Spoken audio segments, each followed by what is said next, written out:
Hello and welcome to our first ever episode of DM's Book Club. I've already fucked it up already. A podcast where we read about some Dungeons and Dragons and discuss how we might include it in our role-playing campaigns. My name's Fiona, and with me in his first podcasting host debut is Ryan Cook.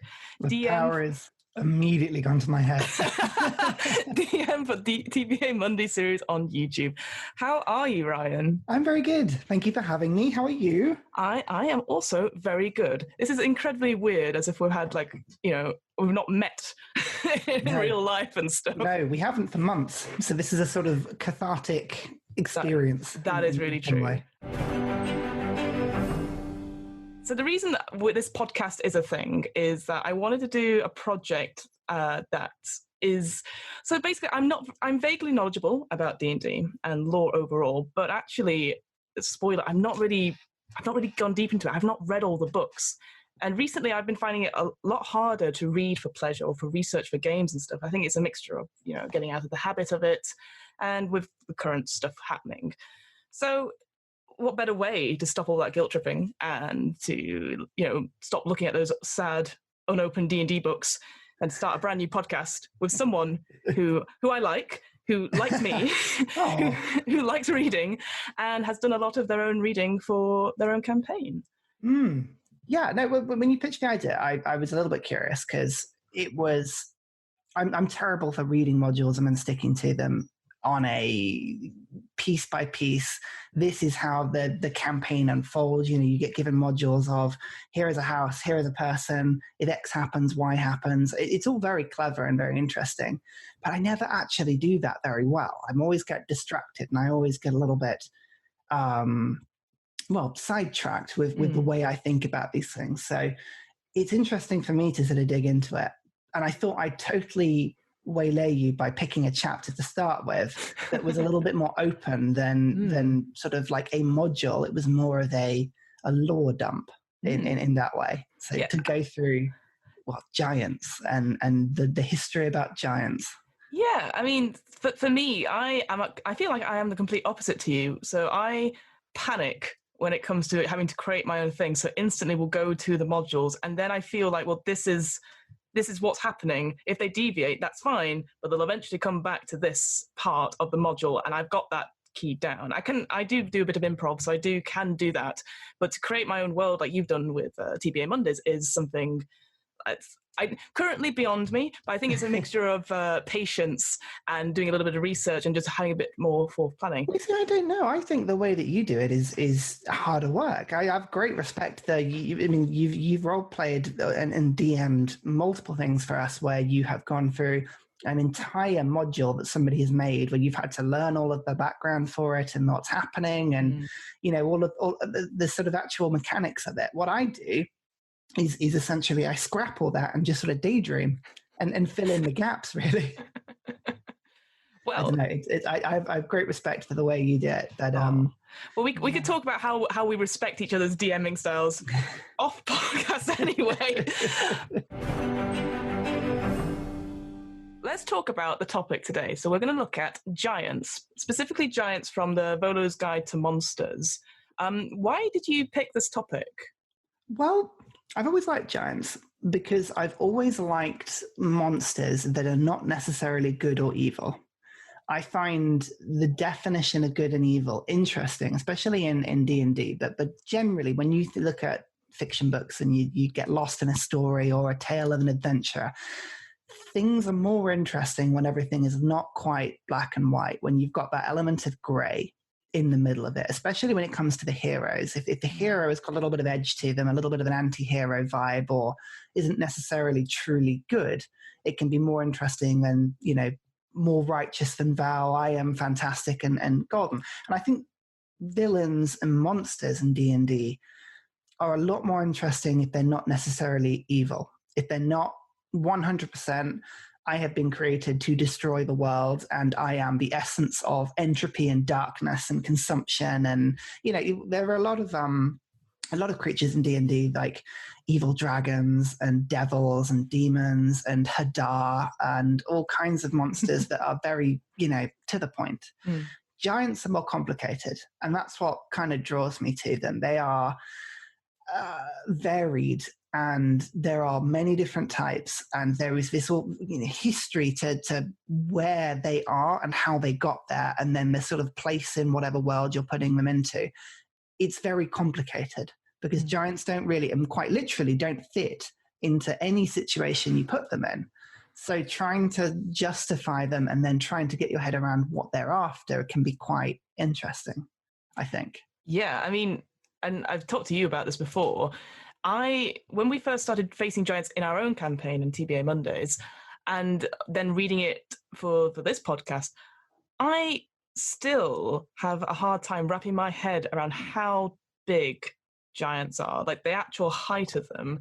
And I wonder if that's because obviously we are both living currently in London, and we're surrounded by very tall buildings. So I think we get naturalized to that sort of the height of things in general. Yeah. So I have a really weird perception of things in that sense until I think you sent across in our sort of WhatsApp group the infographic that got put out about the different sizes of giants. Yeah. And that's when it really clicked that me currently in real life, standing next to a frost giant, I would only come up to the knee. So I was like, oh, that's like, if I was a frost giant, that would be like a toddler coming up to my knee, but just a fully formed human being. And for me, before then, I was like, they must be as big as like skyscrapers and this is terrible and stuff like that. So I as the thing, I think I just couldn't process how big they actually were. And even then putting it into that stuff, me being the size of their knee, it's still frightening. And the fact, you can hear them coming a mile off, almost like, T-Rex style in Jurassic Park. It's a weird concept, which I think I agree with you with what you're saying. Like, it's not necessarily used often in role-playing games. You like you said, you sort of go for like the big, like, oh, it's a dragon or a beholder or these sort of things. But actually giants, they feel more natural. Like, yeah, of course you'd have bigger persons in any world, whether they're in big clans or in small ones. So why won't you explore it? So 100%. Yeah, the sizes, it is a little bit difficult to get your head around. I mean, the book somewhere describes the idea of a giant being essentially it can walk up and just look into a second or third story window. That's sort of the idea of the height. And it is weird because a lot of giants in movies and in books are represented as these like titan figures that are infinitely big, faces the size of mountains and just, ridiculously big. And they're not crazy big. They're 20, 23 feet, depending on the type of giant. And it's difficult to get your head around because, as you say, the toddler reference is quite a good one. They would walk around and see people in the same way as we would see children. And it's not that humans are, they are significant, but they are not worthy of trouble because of their size, effectively. I think weirdly, it was when I went on holiday and we were in Florence, and there are these big statues, marble statues of sort of Romans and gods that are all about 18, 20 feet tall. And when you actually see the people, and it's all of the like little details in a person that you wouldn't necessarily think about, the shape of the face, the size of like a bicep, inflated by like 7-8 times, you start to get a sense of, actually that is big. But weirdly, I think people think giants are bigger than they are. Yeah. And one of the problems I have with a lot of the way they get represented is the movement, as you said, the noise of a giant walking about. If a giant were to come and stomp next to you, you would feel the ground rumbling. But a giant moving a valley away would not cause stones to move in the thing. People have this idea that they are just infinitely big. They're not. They're just large, huge, effectively. But getting your head around that is interesting. I think the other thing that made me laugh when I was reading this chapter was where did I put it now? It's like that thing, going back to the toddler sort of metaphor. They can hear us, but we're so far away with our tiny voices that they can't necessarily. It's like, oh god, an effort to actually pay attention and listen to them, which I thought was quite interesting. But going back to you were saying about the good and evil. So in Volo's guide, it talks about the two things there's many things that giants sort of appreciate. Talking about sort of the good and evil aspects. So there's Mot, which describes stuff that's good, and Mog, which describes stuff as evil. And first of all, this is interesting. I think this is an American pronunciation of stuff because they put in like the actual how you pronounce it. So obviously how it's spelt. So for Mog, Maug, I would pronounce that as Maug, as in Smaug, but because that's just what I've been brought up with. So that completely confused me for a bit. Yeah, it's more of a morgue, isn't it? Like that sort of Germanic Norse sort of use of it. Yeah. I find if you want to say giant words, you need to bring your voice as low as possible, because these things, they are big and they rumble, and the lungs of these creatures are going to be at a pitch that's way below, like a real bassy tone. So if you go low when you morgue, really go low, it feels better. I don't know. Maybe it's just a mental thing. Well, again, speaking of TBA Mondays, you've role played quite a few giants recently. Like, what was that? What was that? Awful interview question. But how did you prepare for the role of various frost giants that we faced?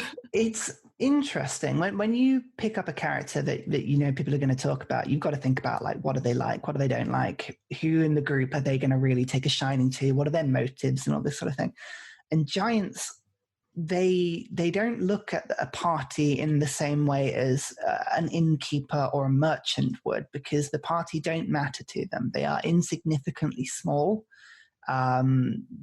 fleeting lives, fleeting purpose, and normally they're just intruding on giant land. Giants are very detached, and they have a great sense of themselves and how important they are, and not necessarily that everything else is unimportant, but they just don't even consider it. There's this sort of like absence of thought to the matter. You've got to kind of think about it from that point of view. It's, that if a party asks a question about, how do they get what they need to get from something, a giant would not necessarily disagree or dislike that question, but they would never have thought about, well, yeah, you want something? Oh, I guess that's probably true, but what about what I want? It's a mentality you've got to get into, I think, more than anything else. So when we did it in our campaign, you encountered multiple giants, and there are different personalities, but the thing I was trying to always give the sense of was that you can prove yourself to a point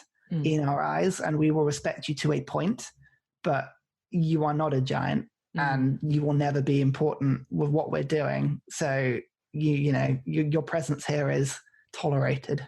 That's the sort of sense you get. And it's not an evil thing. It's more of because we are big and powerful. Yeah. That sort of detachedness to everything else. Because, they're all about, like, their own actions being, like, either enhances or diminishes their own giantness. So if you're not a giant already, then it's just like, I think because it says in the book, like, non-giants are considered Mog, out of hand anyway. So you have to prove yourself to do it. But ultimately, you'll never get there. Yeah, they don't have the concept of good and evil in the same way. It's just a concept of giant or not giant. Things are either more giant or less giant. And I'm sure you'll probably mention it in a bit, but there's this idea of the ordering, which I've always liked this idea of the ordering, because it really does hark back to proper Norse mythology and into the real sort of like, the fairy tale stuff of like the history of giants. But this sense that giants have an order of the best giants and the worst giants. And as for all their intelligence and for all of their loftiness and detachment, the way they live is actually incredibly basic and fundamental, and almost a bit racist in the way that they sort of view the world. It's very black and white. It is, I am more giant than you, and therefore you will bend the knee, like a caste system almost. Yeah. So I find that juxtaposition quite interesting. And you're right, it's not necessarily that giants see humans or small people as evil, but they are not giant. And a giant being assisted by a not giant is and a slight on themselves. Definitely. I mean, we in our campaign, we had a little bit of you had a way around, because obviously your character has this giant connection, so there is this sort of acceptability of like, well, we'll forgive the situation. You've got enough of a claim. You've got a pass just now. Exactly. But yeah, it's keeping that sort of. That's the thing about playing a monster as opposed to a person. It's more of an opinion. It is an actual way of being that you've always got to keep in the back of your head as to how someone will react. Yeah, And I like it absolutely. when that's not necessarily evil. It's just different. Yeah, like you said, the sort of shades of grey. I quite like that. So I know I've asked you this several times during our campaign, but can you go over the history of the ordning for us? Just explain it to the listeners. I obviously know it all off by heart, but it'd be good coming from you, the expert on giants. Well, it seems a shame to take it away from you. Oh, I don't think so. No, the sort of simplicity to the ordering is, it is just sort of like the connection to what I say. So in D&D, there's this concept of the All-Father, this deity, the original giant pantheon, effectively. This All-Father created the giants and ruled over this giant kingdom. And every edition of D&D calls it something different. And every time somebody who loves Norse mythology looks at it, they will get incredibly angry about what this particular edition is calling it. But in this book, it's called Ostoria. I think, again, pronouncing it Ostoria. You just go no, and it makes more sense. Yeah, exactly. Think real Saruman, pronunciation. But there's this concept of the kingdom of the giants, and the giants ruled over everything. They are old, they are ancient. Thousands and thousands of years ago, they were in control. This large kingdom, and the All-Father and the Ordning and what sort of bound them together. The thing about giants is they're all incredibly different. You've got storm giants, which are intelligent, the power of lightning and oceans, the tallest, the strongest. I mean, you go right down to hill giants, which are effectively just brutish mouths on legs that just eat and are very animalistic in the way they deal with things. But these things are related. I mean, if you imagine humans in a similar situation, if we were on the top, and then you had humans right the way down to almost sort of like primate intelligence sort of connected to us, it would be a very strange link. So binding all that into one empire, but the ordering was effectively what did that. It was this caste system of, I am in charge of you, you are in charge of this person, and the more giant you are, the further you rise up the ordering, and the less giant you are, the better. Or the worse, effectively. Somebody else will climb into your place. And the interesting thing, and sort of why in D&D the giants fell, was that there was always this sort of slight disconnect as to what one giant thought the ordering was compared to another. Cloud giants, for instance, which are this sort of second tier, these very intelligent but very fickle giants, very selfish and greedy and manipulative giants. For them, being more giant, climbing up the ordering is accumulating and then showing wealth to hoard treasure. Whereas for a frost giant, for instance, treasure is of very little importance if it's not ripped from the hands of something they've killed. And I think it sort of describes this tale where, for whatever reason, be it a lack of cohesion, some sort of cataclysmic event. This edition describes a war with dragons as being a long and sustained problem for the giants that sort of sapped away at the power of the empire. But I like to think of it as a bit more fundamental than just a big war. I mean, it seems more interesting anyway. That effectively the empire disintegrated and the ordering took on this sort of weird significance where giants understand that one type of giant is better than another type of giant, but each giant has its own sense of what is Mat and what is Morg, effectively. Or Mott and Morg, how you pronounce it. We'll never get the pronunciation right. Yeah, well, speaking of sort of cloud giants, because again, I have so limited experience with sort of the different kinds of giants.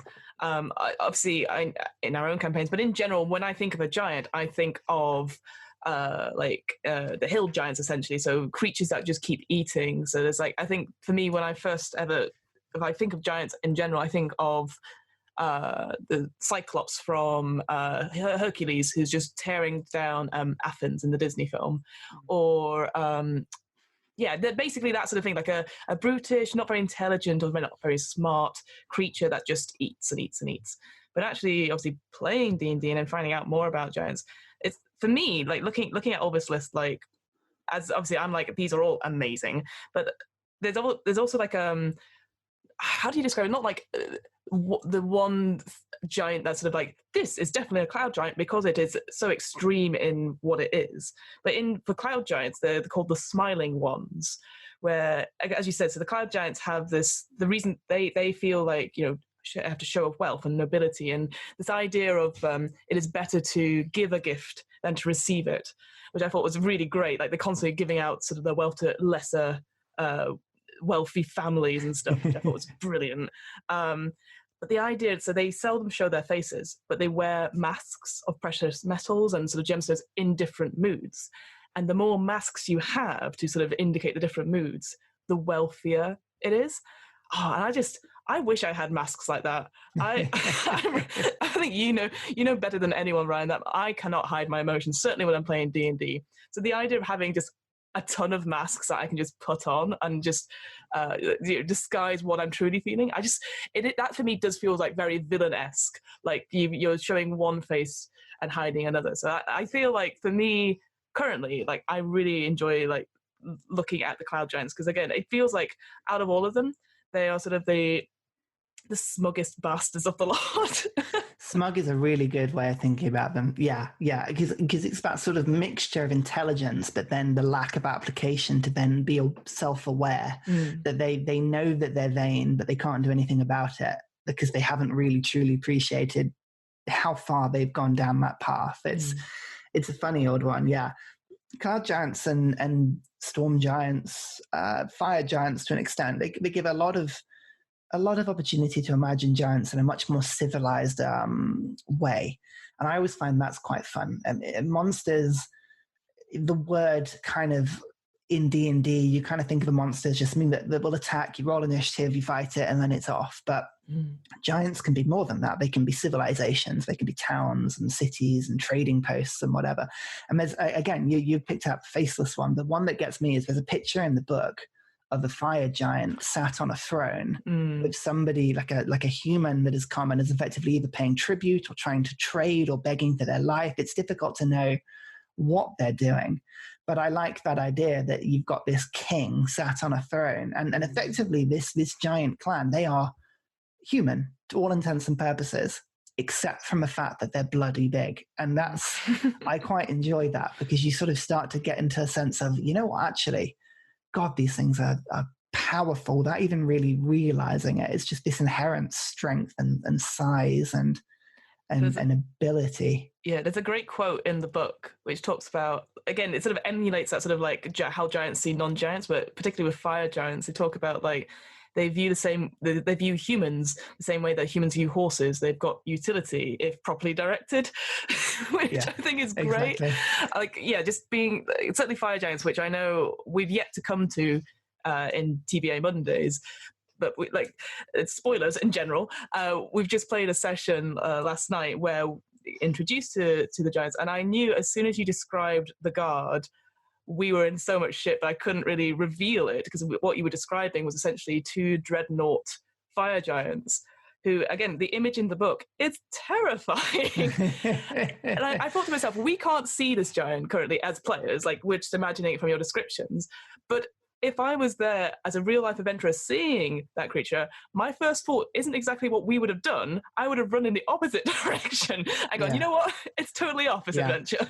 It's difficult trying to imagine it. 20 feet of solid plate armor and shields, and it's big and it moves and it's you can imagine just the size of the armor just scraping against itself as it moves, and the weight of these things coming down. I mean, for me, I've really enjoyed putting giants into the campaign because you get to think about different environments, and we've just spent a lot of time with frost giants. The last arc of our campaign was dealing with a lot of tundra and snow, and we've done a few sort of alpine adventures recently, but this was the first sort of properly cold and remote sort of setting we had in that way. And it was fun to describe, the frost giants as these sort of hunter-gatherers, very tribal, very, very powerful and dangerous, but without much sort of driving purpose other than sort of existing. And then you found them in a bit of a state of sort of civil unrest, effectively. But fire giants, again, it's just it's taking another tack. It's the same type of monster, very similar stats. If you actually, from a mechanics point of view, look at a frost giant and a fire giant, very, very similar. Very, very similar. Giants are very easy to and if you're ever planning on doing a high level campaign and you need monsters to throw in that are tough but are not difficult to run, giants are a good example of something that's just big and it can do a few things and that's all it can do. So mechanically, fire giants are very, very similar to frost giants, but they are very different in the sense that they're the only evil giant of the book, apart from, I think, hill giants may be classed as evil technically. Yeah. But these things are just, they have a viewpoint on humans and small people. As you say, they are horses, slaves, people for their own use because they are the most important things. And it's a totally different. So from my point of view, it's very fun to sort of switch tack and try and put a whole new scheme on like a slant on what we're doing.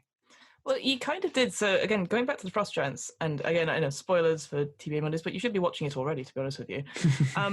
So with the final arc, I'll describe it as much as I can, and then Ryan will correct me completely.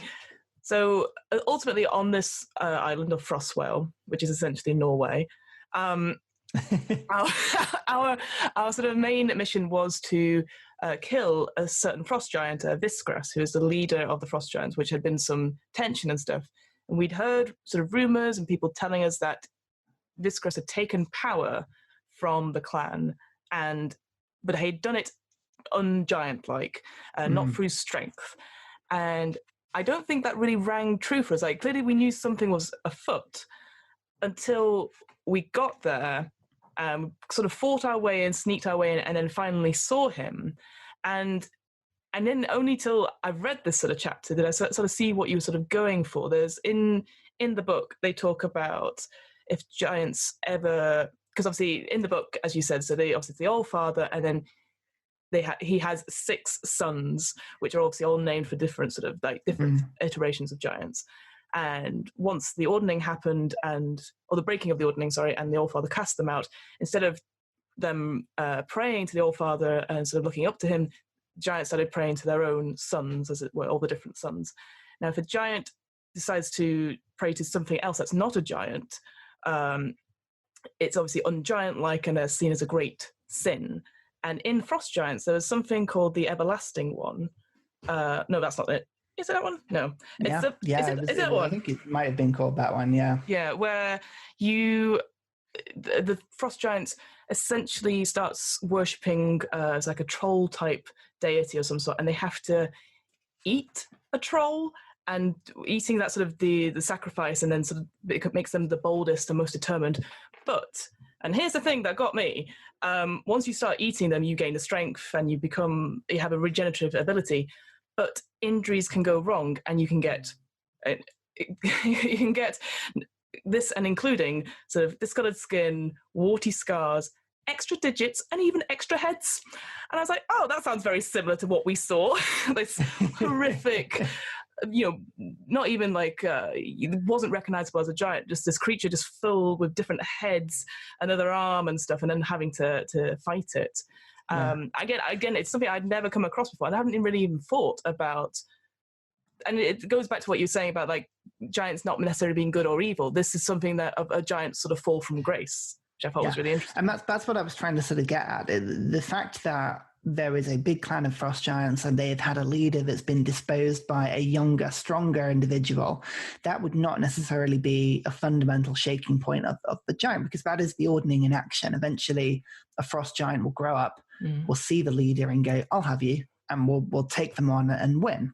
It was the fact that it was done in such a morgue way, such an anti-giant way, that whilst half of them sort of begrudgingly accepted, well, you are in charge, you are the most powerful, the other half went, well, hang on, but this is so non-giant, we no longer respect your place in the ordning. And there was this sort of like a deep-rooted issue where they were questioning their very sort of civilization. And that's what, a bit of the background behind it.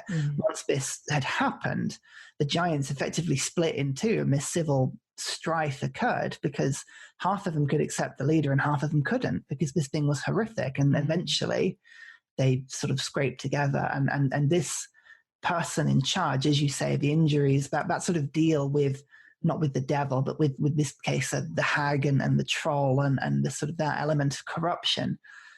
It's a deal that it may look good at the time, but maybe the individual making the deal did not really understand the full implications of it. And eventually this thing starts to just corrupt and corrupt and corrupt. And again, I like that idea in my stories of not necessarily true evil. Somebody who maybe is not an evil person that does one thing that's evil, and then that has slippery slope. Implications. Yeah. Exactly. Does that then become an evil person, or have they just been taken along from a ride by something that's a lot more evil? Or were they evil enough in the first place to make that decision? I like to throw that sort of moral quandary. And giants have intelligence, they have thought, and they have this sort of idea of what's what. So that's really fun to play with sort of that combination. And it's sort of on the other side of it, something that we've not, I again haven't discovered, and something we've not explored yet, but it's presumably at some point. Stone giants are very interesting. Like, I see them as the sort of the hippies of the ordning in a way. Like, they don't believe that the surface is as it is. It's just a dream state, and nothing is permanent up there. Everything they're underground and that sort of thing. And they take great pains to be apart from it. But then when they go up there, they kind of go mad, and they see visions and stuff. So a bit sort of like, the visionaries, the sort of witch doctors. I that's how I imagine them. Yeah. And I imagine it as a very slow, sort of very peaceful, but have these visions of awfulness. But obviously, for us as humans, this is our normal life. What's going on down there that's not happening up here? Exactly. And it's a good example of something that's a little more complicated. I mean, these stone giants are not as powerful as any of the giants above them. I think they are sort of second or third in the rung from the bottom, but they are generally considered to be wise because they're the only ones that actually stop and think beyond their own physical strength. And it's more of that, as you say, a more philosophical approach, the more sort of, that application of wisdom that they try and do it's just really interesting. Yeah. So I guess obviously we've talked a lot about giants, who knew? What is like the one thing you would change about how they're depicted in the book? Or one thing that you're like, that's really cool, how would you make it go further, would you say? I think, and maybe this is just sort of, I always get a little bit of I never like to be sort of hedged into a box with how things are described. Often, you've got a source book, the book can only be so big and it can only think of things in so many ways. But giants, because they are split into these sort of 6 categories, the multiple categories of giants, the hills, stones, frosts, fires, clouds, storms, these things are all very distinct. And because of that, I feel like that, sometimes people get very hedged into, well, if it's this sort of giant, they must be like this. And if it's this sort of giant, they must be like this. When actually that's not necessarily true, even within a subclass of monster, and especially with giants, which are so varied, you will get different personalities and different types within that particular category. So for instance, fire giants are quite, broadly described as being these sort of slave drivers who like to craft and are poor planners and have these sort of very thickly disjointed empires. But there's this one line that sort of goes on about, if they had a leader that was really powerful or could plan, then fire giants could be incredibly tough. And that's the sort of thing that I like to think about. It's the options. What sort of types of fire giants can you get? Do you get what sort of mindsets can you get? And I was like, when a book goes into a little bit of gives you differences, gives you ideas of like, well, here's one way that the fire giants may have set up. Here's a second way they may be. I mean, it's at that point you can see the differences and you can kind of start to blend it. So I like to imagine, different characters. And I'm aware that source books, can sometimes be they have to be quite direct because they're quite sort of limited in scope and you've only got so many pages to work with. But I feel like with giants, because there are so many different types and the giants only get one chapter, each part gets a much smaller part than they would normally do with, say, in this same book, there's like things about orcs and hags and beholders, and I feel like they're explained a lot more, if that makes sense. Yeah, definitely, because with the different types of giant or different sort of I definitely can see that.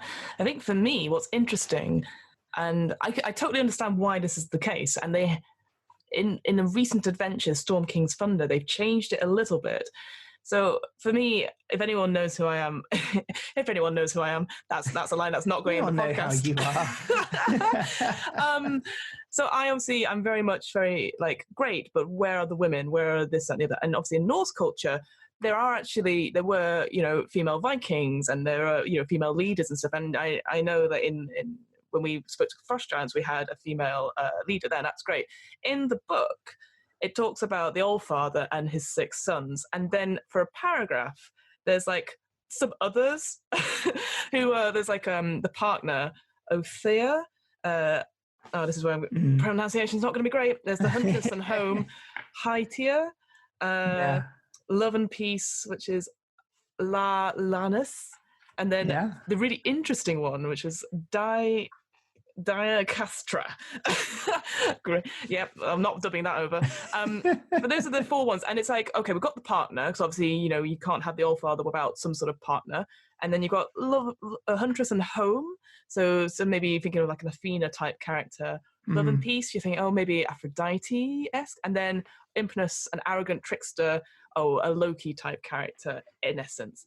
And that's kind of it. And I was a bit like, okay, because I was like, that's really interesting. And I know, obviously, in other religions and stuff, there are, like, certainly in like Egyptian religions, there are more, there's a more balance between male presenting and female presenting, etc. And I was like, it'd be cool to have even like half the sons being maybe female instead. But in Storm King's Thunder, which is interesting, because I've not read Storm King's Thunder, and I appreciate, Brian, you probably haven't either. No, I haven't. It's interesting. So essentially, it's a whole adventure about giants. And you start off protecting a town, and then something's not right with the giants nearby, and you have to sort of work out what's wrong. You eventually go to one of 5 different giants' sort of clan HQ to get a key. Sorry, I'm explaining this very badly. This is Fiona's poor attempt at probably will make this into a section. Fiona badly explains a module. You get a key to teleportation, and then the cool bit I find is like, so out of the 6 of them, you got the 5 you get, and then you go to what's called the Maelstrom, which is a cloud giant's castle, which we've not really touched upon, but cloud giants can make castles in the sky, and that's really fucking cool. And then you have to sort of fight your way and discover what's happened to the king, etc. And a lot of the characters in it, or a lot of these dramatic personas, as sort of described, is that you've got a good mixture of male and female giants, which is great.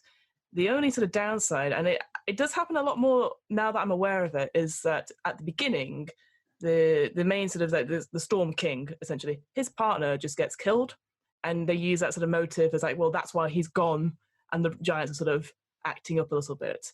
And I'm like, well, that's a shame. Like, I understand, like, that's has always been a motive to move a plot along, like your loved one has died or has been captured and you have to do it. But like, for me, I'm like, these are really cool, and it's nice to see them not necessarily being, it's the king, or it's good. And that's the thing for me in D&D in general, and I'm sure we'll cover this in other podcasts, is that I've got to that point now where I have to stop thinking that monsters are necessarily male.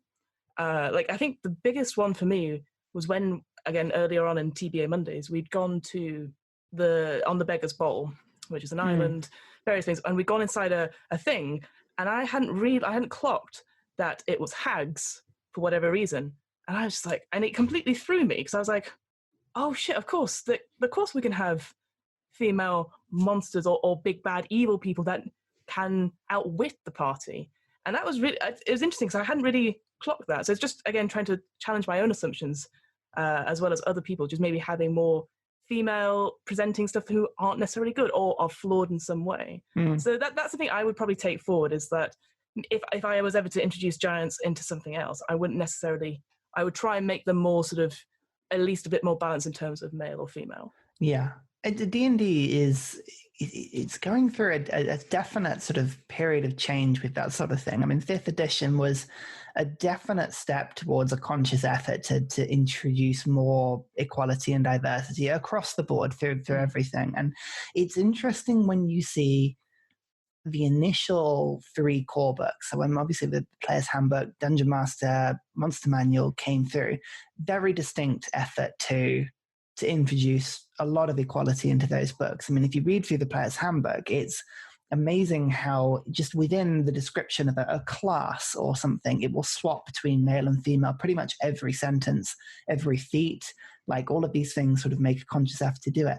But I do find some of the modules that have gone on, it's sort of not necessarily slipped back into its old ways, but certainly a lot of the modules that come through, people like the old stuff. You know, one of the things, the reoccurring things that comes back a lot is the drow, which are, you know, if you don't know, the drow are these subterranean evil elves, effectively, that have made a pact with Lolth, I think, this sort of evil spider demon goddess. And that 40, 50 years ago, the drow were very much of a sort of different age where things were definitely more acceptable back then and are not acceptable now. These, you know, kinky evil warrior women that would enslave men and do things to them. Mm-hmm. And it's interesting when the old stuff that comes through. D&D will always have a giant campaign. It'll always have a dragon campaign. It'll always have a demon campaign. These things are, the book with the boats in it recently that came out. Ghosts of Saltmarsh. Saltmarsh is a good example of it. Some of it's been kicking around for ages and ages and ages in D&D. And often when these old things get brought in, they don't quite get updated into the same way. And I think sometimes, the Giants is a good example of this lore was brought in a much earlier stage. And there's opportunity to update it. And some of these things have been updated and some of them haven't. And maybe that's a good thing with Giants. Giants give you an opportunity to really throw your individuality and your sort of sense of equality onto things. You know, this is what's so good about D&D. You can switch around the pantheon. You can switch around the individuals and the types, and you can have your own opinion of what is more or less giant in your particular world. And maybe it isn't just raw strength, it's strength and intelligence. It's more, exactly. Yeah, and I think, and even wizards say, if you run a module and it doesn't quite go to plan or they do something else, that's totally canon. Your version of Waterdeep is canon in the world of D&D. And I think that doesn't get through enough to people. And like we'll probably go on when we do more of these episodes, but like the sort of history of the Forgotten Realms in general, so like Waterdeep, Neverwinter, all those things are really interesting, like jumping off points. Like Neverwinter, and I only know this because I vaguely saw a map, there's a massive chasm in it, and that happened because there was like some mountain next to it and it exploded, and they've not been able to repair it. But obviously as history goes on, they do something to repair it.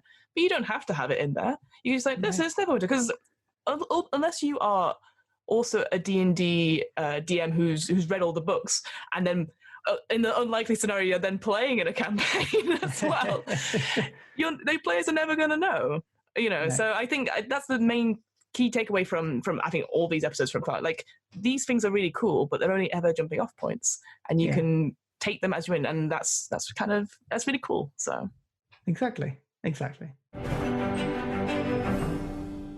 So we're going to try something. In the last sort of dying minutes of the recording, we're going to try a sort of language game, because in the book there is a glossary of giant terms.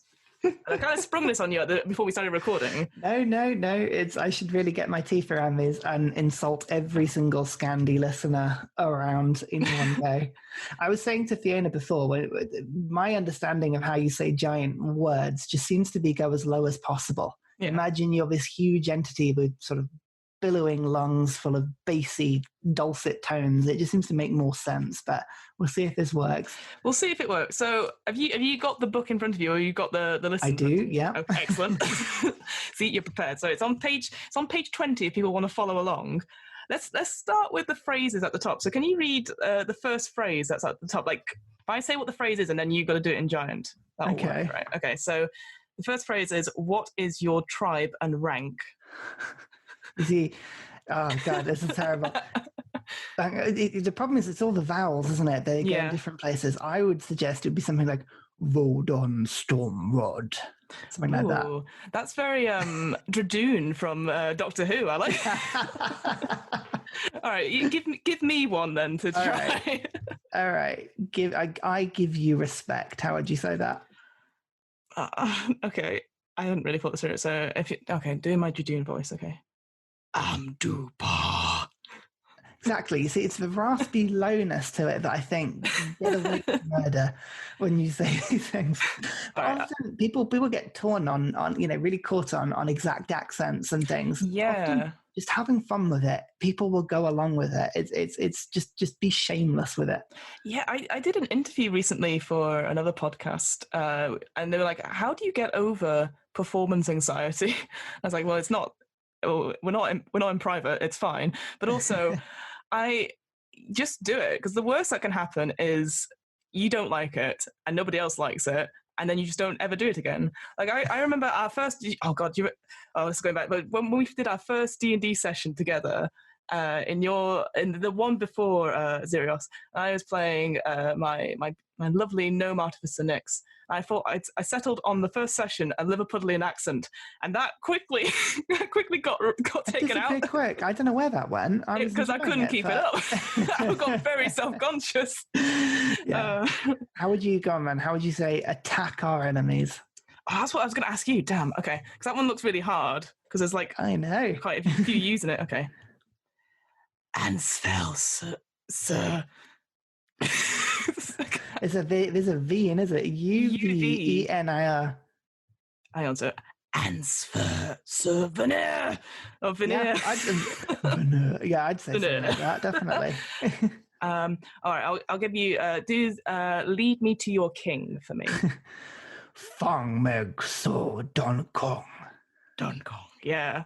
But then you just say Kong like King Kong, and it just feels wrong. Yeah, it feels like it's not. Yeah, yeah. But actually, looking at the glossary as well, like I was saying, Kong is king, that makes sense, and then Gil is gold, which I quite liked.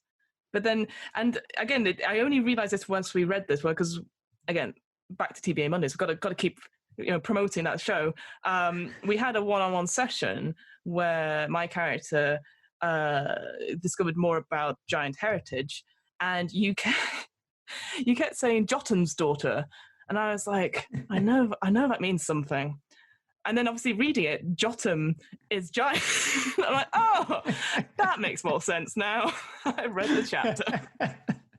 So I figured that Dottier or Dotter was daughter, because I've seen some CrossFit athlete videos, and their last name is something Dotter, and I was like, oh, so that's daughter. Yeah, that's an Icelandic thing, isn't it? Yeah. So I was like, well, I'm a daughter of something, I hope it's good. And then I was like, oh, now it all makes sense.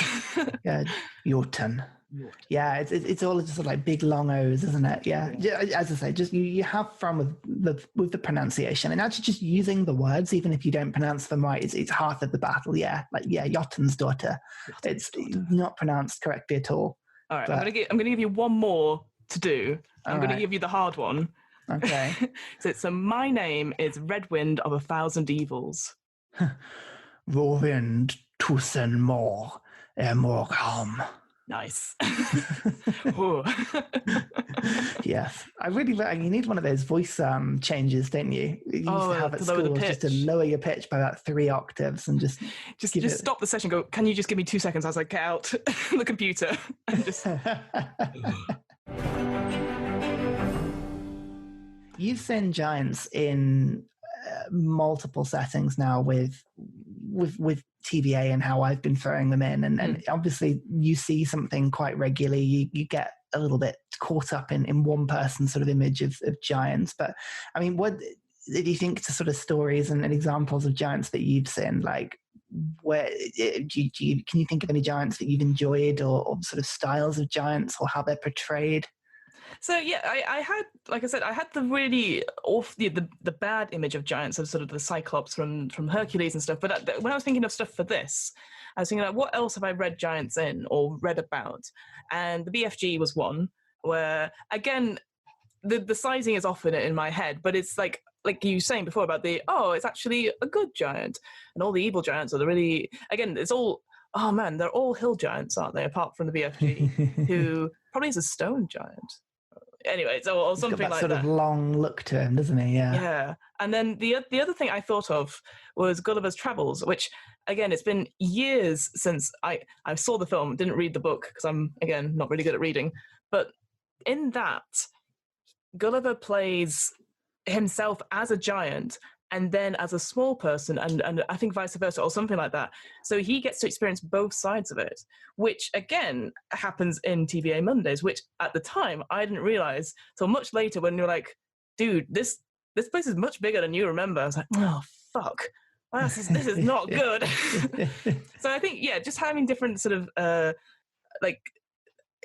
think like you said, overall, what I think we're all suggesting is just being more open to interpretation and seeing giants as not necessarily like the monsters of the piece, but actually they've been here well before the adventurers have, and maybe here for a long time after, just because of their long lifespans. And if you ever encounter one, you need to treat it as a momentous occasion rather than a one-off.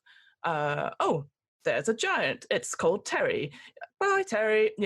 I think that's what I would do if I was ever going to run a one shot with giants in it. I would make it so that maybe that if the adventurers knew about it or not, that's beside the point. But I think they need to be shown that giants aren't fucking about, essentially.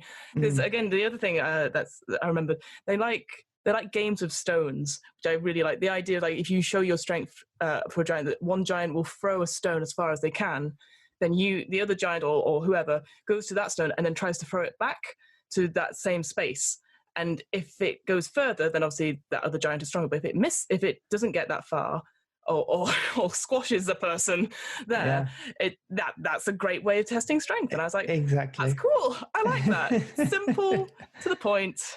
None of it's pissing about business. So there's this interesting theory I've read before where people are trying to work out why humans have been so successful in terms of like intelligence, and obviously we're the apex creature on Earth, and why, and people have sort of speculated that it's because humans are actually pretty pants at everything. We don't have thick coats, we don't have natural weapons, we don't have the ability to climb or to last long distances or to survive on very, we can't hibernate, none of these cool things that animals can do. Humans just can't do them. So we effectively have to outthink and improvise our way out. The way I like to think about giants is that they have this sort of attitude to life because they're kind of halfway. They have the intelligence to improvise, but actually they've been gifted a lot of these abilities. Their huge size, the ability to throw rocks, the ability to conjure lightning or to survive in fire, all of these things mean that they've never really had to change. So the idea of changing for them is quite alien because they already can do this sort of stuff. So that's how I like to think about it. Is that the giant has its way of doing things. Yeah, and it's very unlikely to change, or it's like, because why would it need to? Exactly. Yeah, it's like the old trope of like of someone going out with someone else goes, oh, but it's okay, I can fix them. You can't really fix giants. It doesn't realize that its way of doing something is an 8 out of 10 way because it's looking at everyone else that's doing it in 3 out of 10 way and thinking, well, why would I ever change? But actually, it's up to the adventurer to be clever and to come up and eventually, I mean, as you say, like the party, you guys can take giants on now, even though they're 4 or 5 times your height. And it's, to a giant, that would never even be a thing. You would never even consider that as a possibility.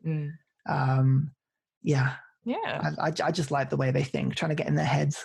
Yeah. Oh, you make it sound like we're smarter than we normally are.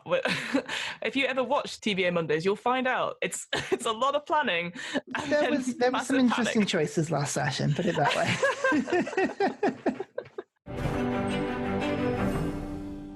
Thank you so much, Ryan, for talking to me about giants for like an hour and a little bit. This has been really a lot of fun. Thank you. Thank you for putting up with a topic that I've been actually researching and know about just from our game. I feel like we should talk about something that's maybe not something I know anything about. Oh, funny! You should segue into that. So I'm going to pick the topic for the next time we record, and I like the idea of sticking with monsters. Like I think that's a really cool aspect. So I'm going to talk. Well, we're going to read about mind flayers. That's in the Volo's Guide to Monsters. So that's page is 71 to 81. If you want to have a read of those and get ready for our discussion. And I've ran a few. Well, I've ran the same one shot, I think 3 or 4 times now, involving a mind flayer, which you, Ryan, have actually played in the Lost Kenku. So probably we'll talk about talk about that next time, as well as sort of other things. Definitely. I'm curious to see how the other attempts went compared to mine. I couldn't possibly comment.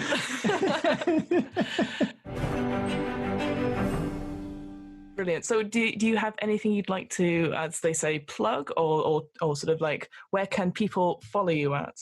Well, I don't know if you've mentioned at all that we do a D&D stream or like session, What? do we? Yeah, TBA Mondays. You should look for the YouTube channel. Yeah, and I keep myself busy. I run a YouTube channel called Ursa Ryan where we play lots of, well, Civ is normally what we play. But that's where I can be found. Great. And I obviously run What Am I Rolling, a twice monthly RPG one-shot podcast where I do things other than D&D, because I actually really enjoy D&D and I feel I'm actually not as good at running that, so I have to improvise with running other systems which other people enjoy as well. As recently we've ran The Quiet Year that came out, which was with Sam, one of our players in TBA Mondays, and just coming out just now, depending on when this is released, we're just doing Mars Colony, which is a political sci-fi with David, the other player we've got in our film. So everyone's really involved in... We get around, don't we? We get around. Thank you so much for joining us, and we will, I guess, see you next time. See you later.